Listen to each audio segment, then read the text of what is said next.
Hello, my name is Phil. I'm the rector of the Draycott and Lem Valley Benefice, and this is my Sunday sermon for the 12th of April 2026. And this week we're starting what I'm calling an occasional sermon series. I'm not going to do this every week, but in certain services, we're going to be doing a sermon series which I am calling 21st Century Issues, First Century Solutions. And what we're going to do is we are going to explore some of the big questions that our society is wrestling with in the here and now, and asking actually, does the Bible have anything to say on these big issues? And this week we are delving in to a big problem, big question our society is wrestling with, and that's this. Can you trust anything anymore? Finding truth in a shifting world. And I think that's a big question that we are wrestling with as a society, because if we're honest, it's not that straightforward, is it? We live in a world where headlines change by the hour, stories get rewritten, videos can be edited, clipped, or even generated by AI. Two people can look at the same situation and come to completely opposite conclusions. And as we live in a world of social media where everybody is a journalist, everyone is a photographer with the phone in their pocket, we're bombarded with information, we're bombarded with hot takes coming at us left, right, and centre. So, somewhere in the middle of all that, we're left trying to work out what is actually true. And it's not just out there, is it? It's inside our heads. You can hear something on the news, you can see that clip online, you can have that conversation with a friend, and you're left thinking, that doesn't sound right, but maybe it is. I don't know. I don't know what to believe anymore. And when that uncertainty builds, it often turns into something else: anxiety, frustration, even fear. And maybe that speaks into why we're in a particularly divided and volatile world right now. So we're going to read our reading from John's Gospel that's set for today. The first day of the week, when the disciples were together, with the doors locked for fear of the Jewish leaders, Jesus came and stood among them and said, "Peace be with you." After he said this, he showed them his hands and side. The disciples were overjoyed when they saw the Lord. Again, Jesus said, "Peace be with you. As the Father has sent me, I am sending you." And with that, he breathed on them and said, "Receive the Holy Spirit. If you forgive anyone's sins, their sins are forgiven. If you do not forgive them, they are not forgiven." Now Thomas, also known as Didymus, one of the 12, was not with the disciples when Jesus came. So the other disciples told him, "We have seen the Lord." But he said to them, unless I see the nail marks in his hands, and put my finger where the nails were, and put my hand into his side, I will not believe." A week later, his disciples were in the house again, and Thomas was with them. Though the doors were locked, Jesus came and stood among them and said, "Peace be with you." Then he said to Thomas, "Put your finger here. See my hands. Reach out your hand and put it into my side. Stop doubting and believe." Thomas said to him, "My Lord and my God." Then Jesus told him, "Because you have seen me, you have believed. Blessed are those who have not seen and yet have believed." Jesus performed many other signs in the presence of his disciples, which are not recorded in this book. But these are written so that you may believe that Jesus is the Messiah, the Son of God, and that by believing you may have life in his name. So, what does this say into our big question? Notice how the disciples start off. They're together with the doors locked for fear. And that sounds uncannily like our modern world to me. Maybe we're not all gathered together in a single physical space as those disciples were. But when we're at home, whether we're physically alone or just with our immediate families, we are, in a sense, still with the whole world if we have a phone in our pockets or a tablet in our hands. as we scroll through Facebook, TikTok, Instagram, YouTube, or even if we're more offline kind of people, as we flick through the newspapers we read, or as we replay the conversations we've had during the day. We carry all of these voices with us. And in that kind of world, it's really easy to feel anxious or unsure a lot of the time. So while we're not locking the doors for fear of arrest, I do wonder whether that state of anxiety, worry, and confusion that those disciples might feel in some ways might be closer to our lived experience than we might first think. Looking back at our reading, the good news is that when the disciples are in this state that I've just described, Jesus walks in. The doors are locked. He's not been invited in, yet somehow, supernaturally, he stands among them and he says, "Peace be with you." And then he does something very deliberate. He shows them his hands and his sides, the marks of his crucifixion, to show them that he really is who he says he is. And we're told that the disciples were overjoyed when they saw the Lord. The fear, the anxiety, the uncertainty, they're all replaced with joy when they see what is actually true. Jesus doesn't just bring comfort, he brings truth that changes everything.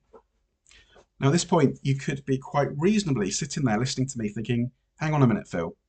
You started off talking about fake news, not knowing what to trust, not believing everything you hear. And now you're asking me to take seriously something written 2,000 years ago that I've got no way of checking for myself. And if that's what you're thinking right now, then you're in good company, because Thomas in this passage is thinking pretty much the same thing. He's not there when Jesus first appears. And when the others tell him what's happened, he doesn't get swept along with the excitement. He basically says, yeah, right. Unless I can see it for myself, unless I can actually touch the wounds, I'm not going to believe it. Which, if we're honest, is quite a modern response. Thomas refuses second-hand truth. He's not willing to build his life on someone else's experience. And it's worth flagging at this point that Jesus didn't suddenly appear before Thomas the very moment he said this. Thomas had to sit a whole week in this doubt.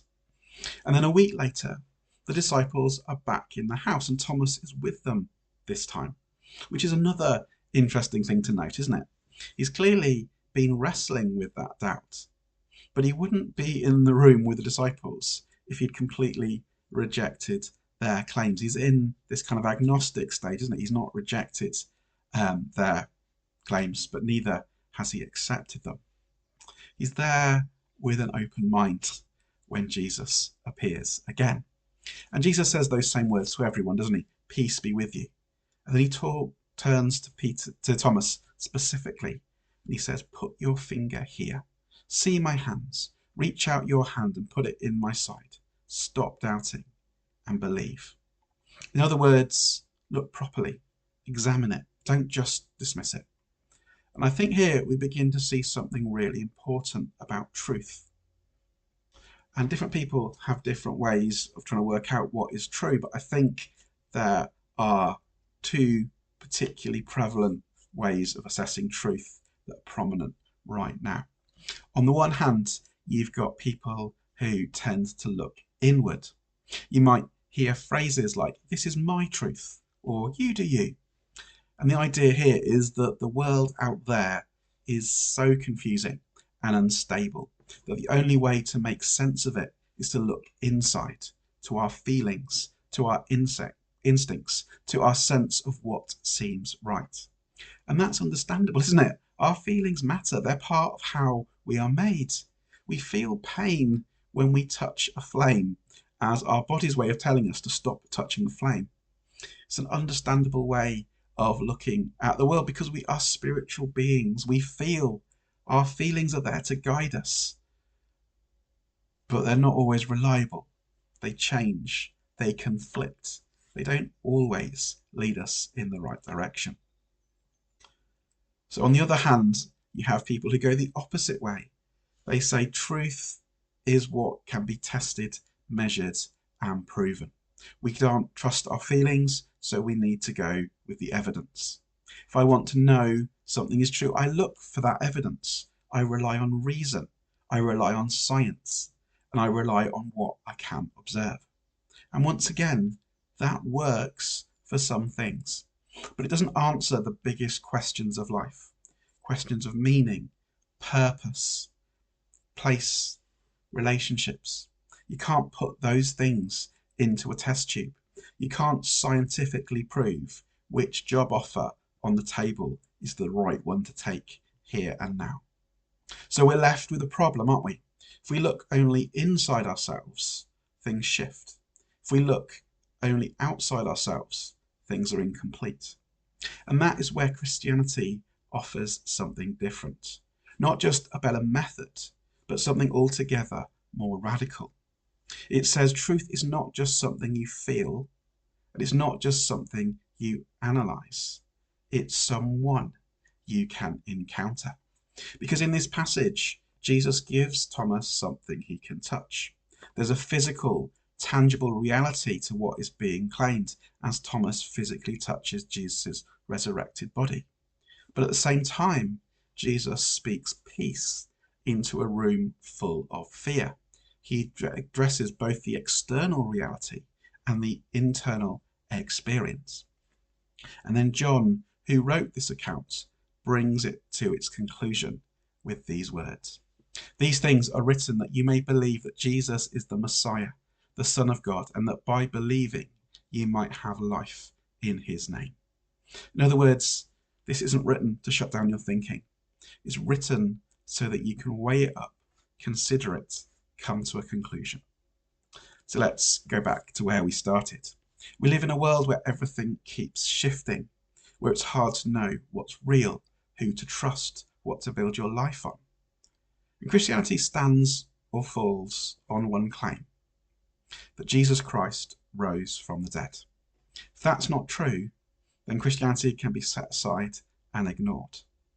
But if it is true, then it cuts through every competing voice, because it means truth isn't just information to process, it's a person you can know.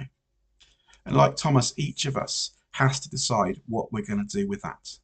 Not whether we have answered every question, but whether we're willing to take seriously the possibility that truth is not just an idea, but a person who can step into our world and invite us to trust him. Because if everything else keeps shifting and he doesn't, then he may be far more than just another voice in the noise. He may be more solid ground than anything else we've been looking for.